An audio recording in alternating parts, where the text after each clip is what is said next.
Good morning all of you, welcome back to my channel. मैं हूं mister Nandu और आप देख रहे हैं हमारा YouTube channel English guide Awapur, जहां मैं लेकर के आया हूं आप सबों के लिए अंग्रेजी का पहला क्लास, जहां मैं बिल्कुल जड़ से अंग्रेजी पढ़ाने वाला हूं। ये अंग्रेजी का पहला क्लास है, बिल्कुल बेसिक क्लास है। आइए पढ़ते हैं अंग्रेजी को बिल्कुल बेसिक से। तो जान लीजिए, ये एक ही सब्जेक्ट होता है। सबसे पहला चीज अंग्रेजी पढ़ते समय आपके लिए सब्जेक्ट होता है, जो सब्जेक्ट होता है ये अंग्रेज है, ये शासक है, ये किंग है, ये राजा है, जो कि पूरे अंग्रेजी पर शासन करता है, पूरे अंग्रेजी के सेंटेंस पर शासन करता है।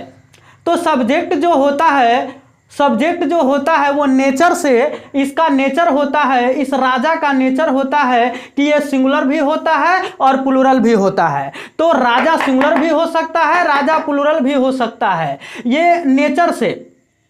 अब प्लूरल में कौन कौन होगा?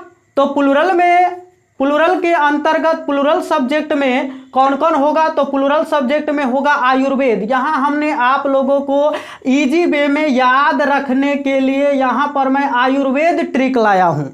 आयुर्वेद ट्रिक, और ऐसा ट्रिक शायद आपको कहीं नहीं मिलेगा। बिल्कुल आसान सा ट्रिक है, आपको बहुत जल्द समझ में आ जाएगा। देखिए, आ stand for I, U stand for you, व स्टैंड फॉर वी और द स्टैंड फॉर दे। ये आजीवन, ये हमेशा आयुर्वेद के अंतर्गत जो भी सब्जेक्ट आता है ये हमेशा प्लूरल होता है। और आयुर्वेद के अलावे, यानी आई यू वी दे के अलावे जो कुछ भी आप दुनिया में बोलेंगे, आप पेन बोले, आप ही बोलिए, सी बोलिए, इट बोलिए, मदन बोलिए, मोहन बोलिए, पेंसिल बोलिए, ये सारा का सारा सिंगुलर होगा। तो सब्जेक्ट की प्रकृति आप लोग जाने, सब्जेक्ट सिंगुलर भी हो सकता है, सब्जेक्ट प्लूरल भी हो सकता है। अब इसका जो संबंध होता है ये कंट्रोल रखता है वर्ब पे, यानी सब्जेक्ट जो है पूरे सेंटेंस में जो वर्ब होता है, ऑब्जेक्ट होता है, उस सब पर शासन करता है। अब देखिए, इसी सब्जेक्ट का गुलाम ये वर्ब होता है। अब हम लोग वर्ब को समझते हैं। तो वर्ब क्या होता है? ये वर्ब जो है जन्म से ही प्लूरल होता है, यानी कि इंग्लिश डिक्शनरी में जितने भी शब्द है, इंग्लिश डिक्शनरी का घड़ा जिस वर्ब से भरा हुआ है वो सभी के सभी वर्ब प्लूरल फॉर्म में होते हैं, हमेशा प्लूरल फॉर्म में होते हैं। और इसी वर्ब को यदि सिंगुलर बनाना होता है तो इसमें हम एस या फिर ईएस ऐड करते हैं, एस जोड़ते हैं या फिर ईएस जोड़ते हैं।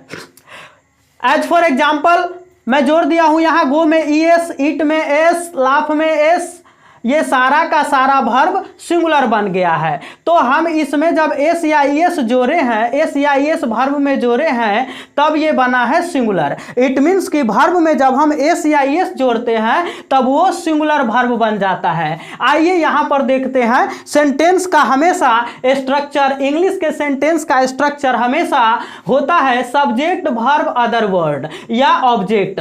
तो subject verb object, subject verb object. यहां क्या होता है? देखिए, जब सब्जेक्ट सिंगुलर होता है तो वर्ब भी हम हमेशा सिंगुलर यूज करते हैं। और जब वर्ब में एस या एस लगा देते हैं तो उसको V5 कहते हैं। याद रखने के लिए मैं ऐसा लिख दिया हूं ताकि आसानी से याद रहे। तो जब वर्ब, इसी वर्ब के फॉर्म में जब एस या एस ऐड कर देते हैं तो ये fifth form of the verb, यानी कि वर्ब का 5वां रूप बन जाता है, और उसके बाद ऑब्जेक्ट का यूज कर देते हैं। फिर नीचे देखिए, इट मीन्स कि यहां मैं ये समझाना चाहता हूं आप लोगों को कि जब सब्जेक्ट सिंगुलर होता है तो वर्ब भी सिंगुलर यूज होना चाहिए। इट मीन्स कि एस या एस वाला वर्ब यूज होना चाहिए। और यदि सब्जेक्ट प्लूरल होगा तो वर्ब भी प्लूरल यूज होना चाहिए। इट मीन्स कि वर्ब में एस या ईएस ऐड नहीं होना चाहिए। इस V1 में एस या फिर ईएस नहीं जुड़ना चाहिए। तो सब्जेक्ट सिंगुलर तो वर्ब भी सिंगुलर, सब्जेक्ट प्लूरल तो वर्ब भी प्लूरल। आइए अब हम प्रैक्टिस करते हैं। यहां पर हम अलग अलग पार्ट में मैं कुछ सेंटेंस को लिया हूं आप लोगों को अच्छी तरह से अंग्रेजी के सेंटेंस पर पकड़ बनाने के लिए, जो कि प्रेजेंट इंडेफिनिट का ये सारा सेंटेंस होगा। आइए प्रैक्टिस करवाता हूं।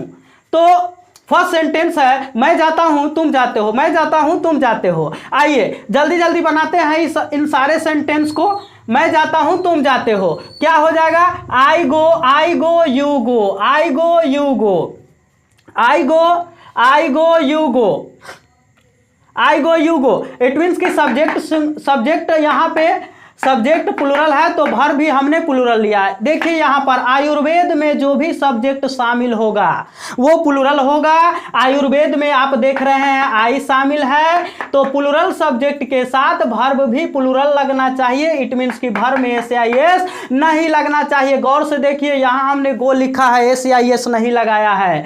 आयुर्वेद में जो सब्जेक्ट शामिल होगा वो प्लूरल होगा और उसके साथ वर्ब में एस नहीं लगाना है। फिर यहाँ पर आयुर्वेद में यू शामिल है, देखिए गौर से आयुर्वेद में यू भी शामिल है तो यू के साथ भी वर्ब में एस नहीं लगेगा। इट मीन्स की प्लूरल वर्ब। देखिए आई गो यू गो। उसी तरह से आगे बनाइए जल्दी जल्दी फटाफट बनाइए।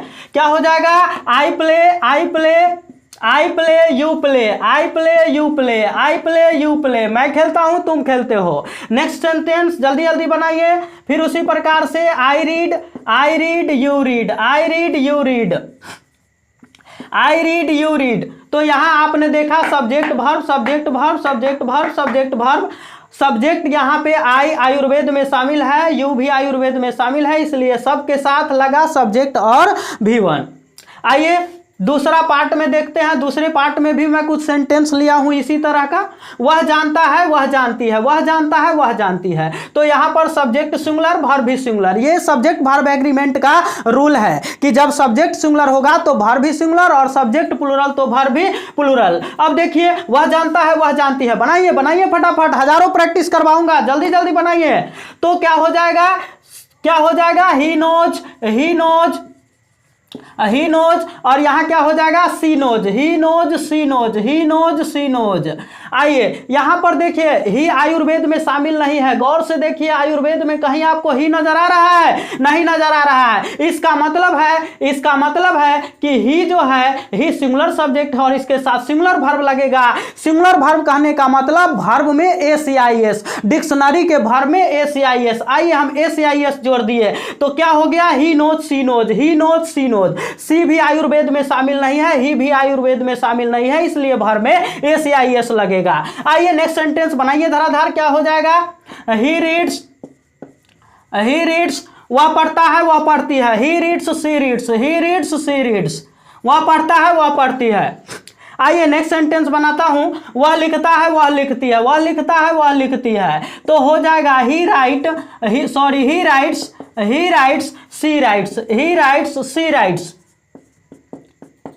तो ऐसे हजारों प्रैक्टिस करवाऊंगा। आइए मेरे साथ बने रहिए। और भी अब चलते हैं पार्ट 3 में। पार्ट 3 में यहां आप लोगों ने देखा कि सब्जेक्ट सिंगुलर था और वर्ब भी हर जगह पे सिंगुलर लगा है। सब्जेक्ट सिंगुलर था इसलिए वर्ब भी हर जगह पे सिंगुलर हमने यूज किया है। He writes she writes, he writes she writes. आइए अब आगे बनाते हैं। मैं तुम्हारे सारे दाव पेच जानता हूं। तो क्या बनेगा? बनाइए I know all your tricks, I know all your tricks. मैं तुम्हारे सारे दाव पेच जानता हूं। तो आई नो देखिए आयुर्वेद में शामिल है आई, इसलिए इसके साथ मैं नो लगाया, V1 लगाया, एस नहीं लगाया। आइए और भी प्रैक्टिस करते हैं। सम मोर सेंटेंसेज और प्रैक्टिस करते हैं। I know your history. मैं तुम्हारा इतिहास जानता हूं। I know your history. अगले नेक्स्ट बनाइए। क्या हो जाएगा? I know your condition, I know your condition. आइए बनाइए धराधार। अब चलते हैं पार्ट 4 में। पार्ट 4 में भी मैं कुछ सेंटेंस लिया हूं प्रैक्टिस करवाने के लिए। मैं तुम लोगों को अच्छी तरह पहचानता हूं। तो ये जो पहचानना है और जानना है, तो जानना और पहचानना का एक ही मीनिंग हम लोग लिखेंगे नो। जानने और पहचानने का हमेशा एक ही मीनिंग लिखेंगे, क्योंकि पहचानने का रिकॉग्नाइज होता है लेकिन हम रिकॉग्नाइज का यूज नहीं करेंगे। ये थोड़ा अनफैमिलियर वर्ड होता है बहुत सारे लोगों से, इसलिए यहां पर हम पहचानने का भी नो लिख देंगे। तो क्या हो जाएगा? I know I know subject plural है, देखिए आयुर्वेद में शामिल है तो नो V1 रहेगा। I know you well, I know you well, मैं तुम्हें अच्छी तरह जानता हूं। नेक्स्ट सेंटेंस बनाइए, मैं तुम्हारे भाई को पहचानता हूं, तो I know your brother, I know your brother, I know your brother, मैं तुम्हारे भाई को पहचानता हूं, आई नो योर ब्रदर। मुझे पढ़ना अच्छा लगता है। अब आइए आगे बनाते हैं, मुझे पढ़ना अच्छा लगता है। यहाँ पर पढ़ना, देखिए पढ़ना, सफर करना, फुटबॉल खेलना, तो जहां पर ना लास्ट में आता है तो वहां पर जेरंड का हम लोग यूज करते हैं। और ग्रामर में जेरंड का मतलब होता है नाउन के बाद वर्ब प्लस ING। तो लाइक के बाद, यहां पर लाइक के बाद ING लगाना है वर्ब में, तो यहां पर हो जाएगा I like reading, I like reading, मुझे पढ़ना अच्छा लगता है, आई लाइक रीडिंग। यहां पर हो जाएगा I like making journey, I like making journey, मुझे सफ़र करना अच्छा लगता है, मुझे फुटबॉल खेलना पसंद है, मुझे फुटबॉल खेलना पसंद है। आई लाइक प्लेइंग फुटबॉल, मुझे फुटबॉल खेलना पसंद है। तो लाइक के बाद V4 यूज कर देना है, लाइक के बाद V4, हर जगह देखिए लाइक के बाद हमने V4 यूज किया है। अब देखिए, अब हम लोग यहां पर छठे पार्ट में चलते हैं। प्रेजेंट इंडेफिनिट का सेंटेंस है, बिल्कुल बेसिक से पढ़ा रहा हूं, और भी हजारों एग्जाम्पल बताऊंगा आप लोगों को, और आप लोग खुद बनाइए। हम लोग पढ़ना चाहते हैं, वी वांट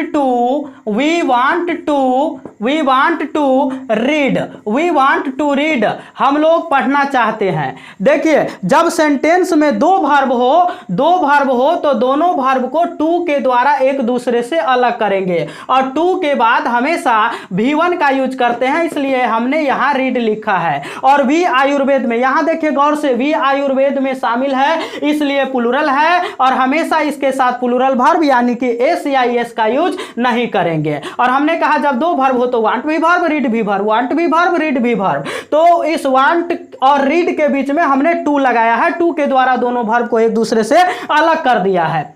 अब आइए इसी तरीके से बनाइए इसको। वह गाना चाहती है, शी वांट्स टू सिंग, वह गाना चाहती है। आइए अब हम पार्ट 7 में चलते हैं, 7th पार्ट में चलते हैं, जहां मैंने प्रैक्टिस के लिए अलग अलग पार्ट में अलग अलग सेंटेंस को लिया है। आइए लास्ट है, इसको हम लोग बनाते हैं। हम लोग अंग्रेजी बोलना जानते हैं, यहां भी देखिए दो वर्ब है, तो क्या लिखेंगे, वी नो, और जहां पर निपुणता होती है, जहां पर हम किसी काम को करने में बिल्कुल एक्सपर्ट होते हैं, निपुण होते हैं, एकदम अच्छी तरीके से काम को जान रहे होते हैं, तो वहां पर हम हाउ टू का यूज कर देते हैं। एक वर्ड लगा देते हैं हाउ टू, तो हम दो वर्ब को अलग करने के लिए लगाते ही थे, तो एक्स्ट्रा सिर्फ आ गया हाउ। तो वी नो कैसे बनेगा, we know how to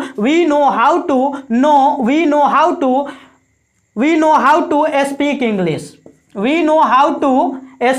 English, हम लोग अंग्रेजी बोलना जानते हैं, we know how to speak English. माँ चाय बनाना जानती है, मदर नोज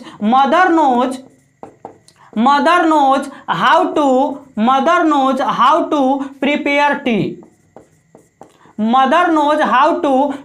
टी, माँ चाय बनाना जानती है। तो thanks for watching this video. इसी तरह के और भी वीडियोस देखने के लिए आप हमारे चैनल को सब्सक्राइब कर लीजिए। बिल्कुल बेसिक से पढ़ाऊंगा, हर रोज क्लास लेकर के आऊंगा, और इंग्लिश का क्रांति पैदा करूंगा, इंग्लिश का ऐसा कीड़ा पैदा करूंगा कि आपके अंदर से सारा हेजिटेशन दूर हो जाएगा।